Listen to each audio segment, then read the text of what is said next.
Que Deus abençoe a vida de vocês. Bom, hoje eu tô aqui mais um vídeo aí,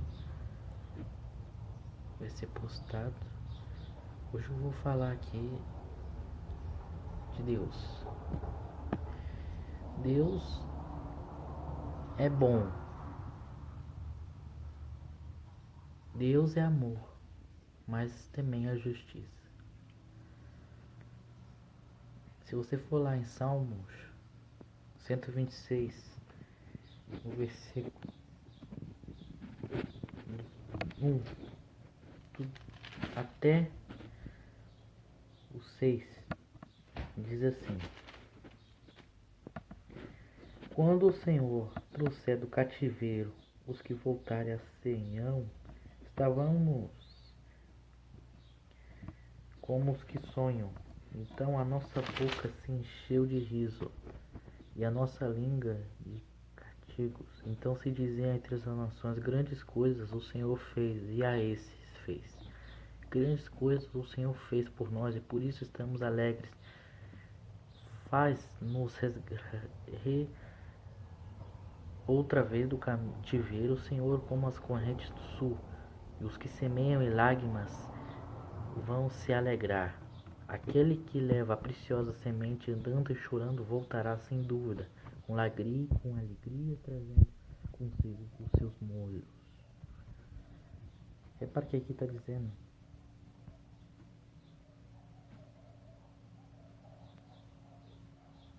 repara que aqui, né?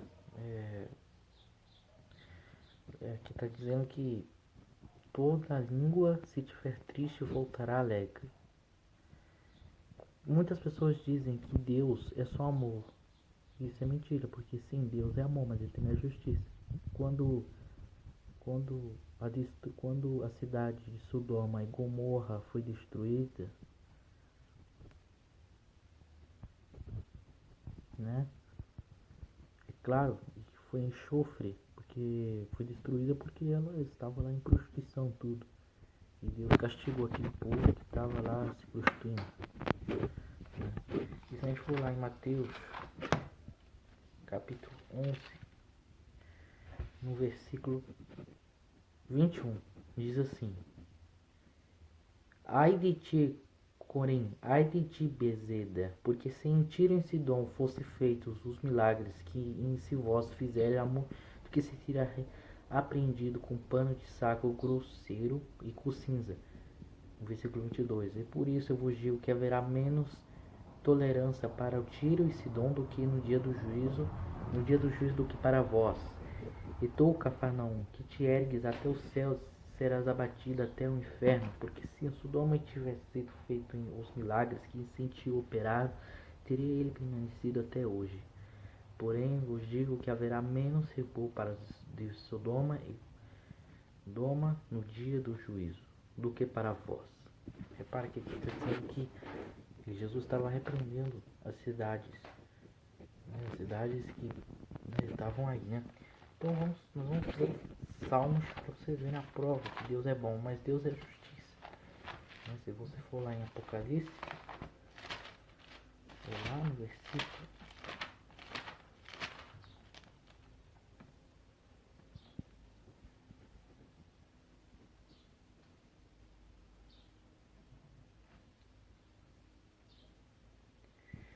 sei lá, você for lá no Apocalipse 29, no Apocalipse 19, no versículo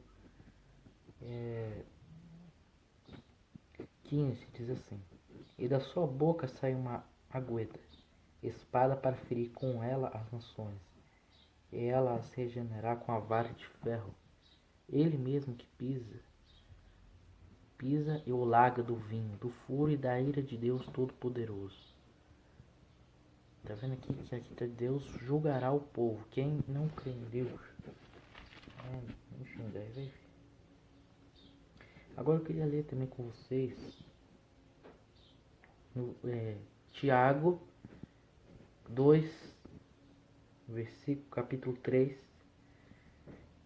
no versículo 14 até o 26. Diz assim: Meus irmãos, o que aproveita se alguém disser que tem fé e não tiver obras, porventura a fé poderá salvá-lo? E se teu irmão ou irmã estiverem nus e tiveram falta de mantimento contigo, e alguns de vós lhes disser, ide em paz, aguentai vós, e faltará a vós, e não deis as coisas necessárias para o corpo que proveram virá daí, assim também a fé, que se não estiver as obras, é morta em si mesma. Mas dirá alguém, tu tens a fé, e eu tenho as obras, mostre-me a tua fé, sem as tuas obras, que te mostra a minha fé pelas obras. Tu crês que há um só Deus, faz também os demônios, creem ou estremecerem? Mas o homem vão, queres tu saber que a fé sem as obras é morta? Porventura Abraão, nosso pai, não foi justificado pelas obras, quanto ofereceu sobre o altar do seu filho Isaque? Bem, vês que a fé cooperou com as suas obras, e que pelas obras a fé foi julgada, e cumpriu-se a escritura que diz, e creu em Deus. Creu Abraão em Deus, e foi isso empunhado com a justiça, e foi chamado amigo de Deus. Vedes então que o homem é justificado pelas obras, e não somente pela fé, e de modo Rabi, a meretriz, não foi também justificada pelas obras quando recolheu os mentilados e as despediu por outro caminho? Porque assim como o corpo sem o espírito está morto, assim também a fé sem obras é morta. E se você for lá no versículo, no versículo de Tiago 2, capítulo Tiago 2, tá? Não, acho que não, na verdade é o primeiro livro de Tiago, gente. Acho que vocês não confundiram, deixa eu ver. Será? Não, peraí, acho que eu me confundi, peraí. Na verdade. Não, é só um livro, né? Nossa, me confundi, gente. É que eu, tipo, tá me confundindo. Na verdade, sim, o Tiago só tem um livro. É só uma carta. É só um livro, é só uma carta. Então é Tiago, capítulo. É Tiago 2, no versículo 14 até o 26. Mas eu vou ler mais aqui no versículo 13 de Tiago 3. Diz assim: quem dentre vós é sábio e inteligente, mostre pelo seu bom trato as suas obras em mansão de sabedoria. Mas se tendes amarga inveja, sentimento falicioso em vosso coração, não vos golereis nem mentas contra a verdade. Essa não é sabedoria que vem do alto, mas de animal e diabólica. Porque aonde há inveja, o espírito facioso quer ter pudrição e toda a obra má. Mas a sabedoria que vem do alto é mente pura, depois da purificativa de montanha, tratável, cheia de misericórdia e de bons frutos, sem falsidade e sem hipocrisia. Ora, o fruto da justiça semeia-se na paz para os que exercem a paz. E você falando isso no capítulo, ainda 3, no capítulo 4, no versículo 1, diz assim: de onde vêm as guerras e pejas entre vós? Porventura não veio disso e saber os vossos deleites que nos membros guerreira? No versículo 2: cobiças, nada tendes, sois invejosos e cobiços, não podeis lançar combater e guerrais, nada tendes, porque não pedes, pedi e não recebeis, porque pedi mal, mas gastaste os vossos deleites. Adultérios e adúlteras, não sabe vós que a amizade do mundo e a inimizade contra Deus? Portanto, qual quiser ser amigo do mundo, construir-se o inimigo de Deus.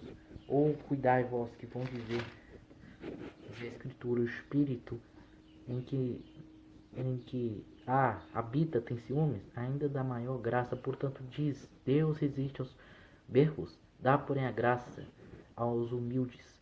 Sujeitai vós, pois a Deus resiste ao diabo, e ele fugirá de vós. Chega vós a Deus, e ele se chegará a vós. Lava as mãos, pecadores, e vós de dupla ânima, profetiza o coração. Sente as vossas misérias e lamenta. Chore, converta-se o vosso riso em pranto e o vosso gozo em tristeza. Humilhe vós perante o Senhor, e ele vos exaltará. Irmãos, não fale mal uns dos outros. Quem fala mal de um irmão julga, se não fala mal e julga, e se tu julgas a lei, já não observando a lei, mas juiz. Há um só que nos pode salvar e destruir. Tu, porém, que não julgas? Repara que Deus, vamos entender uma coisa. Deus, quando Jesus ainda não tinha vindo na terra, Deus, ele era adorado em Jerusalém, né? Mas quando Jesus, eles faziam sacrifício, mas aí quando Jesus veio não precisava mais fazer sacrifício. Se eu for lá no livro de João, capítulo 4, no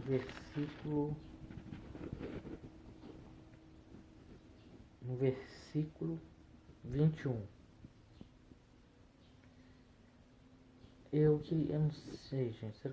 Bom, eu queria ler aqui com vocês João 4 também, né? Hoje eu vou ler muita coisa aqui, gente. Se esse vídeo não ficar tão grande, eu vou ler aqui João 4 todo, tá? João 4, o capítulo 1, eu vejo o capítulo 4, no versículo 1 até o 29. Tá? Eu vou ler aqui com vocês. E quando o Senhor vem a Samaria, que os fariseus tinham ouvido que Jesus fazia e batizava mais discípulos do que João, ainda que o mesmo Jesus não batizava mais os seus discípulos, deixou Judéia e foi outra vez para Galiléia. Era necessário passar por Samaria e foi, pois, a uma cidade de Samaria chamada Secar, junto de idade que Jacó tinha dado ao seu filho José. Estava ali a fonte de Jacó. Jesus estava cansado da viagem, se assentou-se ali junto da fonte, e era já a hora sexta. Vem uma mulher de Samaria tirar água. Disse Jesus: Me dá de beber? Porque os seus discípulos tinham ido à cidade comprar comidas. Disse, pois, a mulher samaritana: Como sendo você um judeu, que me pede de beber água a mim? Eu sou uma mulher samaritana, porque os judeus não se comunicaram com os samaritanos. Jesus respondendo, disse-lhes: Se tu conhecerás o dom de Deus, e de quem te diz, me dá-me de beber, tu lhe pedirias e ele te dará água.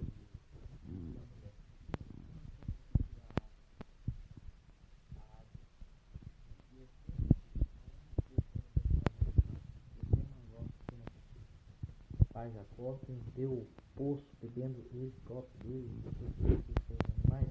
Jesus respondeu e disse: Olha, quem beber dessa água ainda terá sede, mas aquele que beber da água que eu lhe der não vai ter mais sede, porque a água que eu lhe der se fará nela uma fonte de água a jorra para a vida eterna. Disse a mulher: Senhor, me dá-me de beber essa água para que não venha aqui tirá-la. Disse-lhe Jesus: Vá, chama teu marido e vem aqui. A mulher respondeu e disse: Não tenho marido. Respondeu Jesus: Disseste bem, não tenho marido. Porque já teve 3 maridos, e agora está com você, não é teu marido. Isso você faz a sua vontade.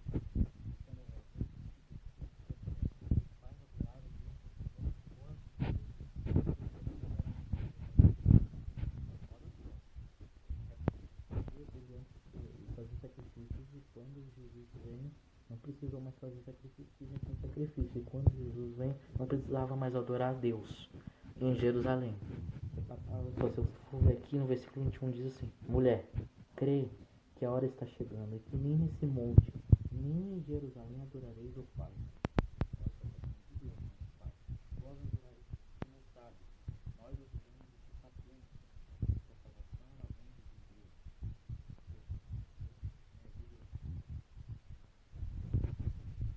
Mas a hora está chegando em que os verdadeiros adoradores adorarão o Pai em espírito e em verdade, o Pai.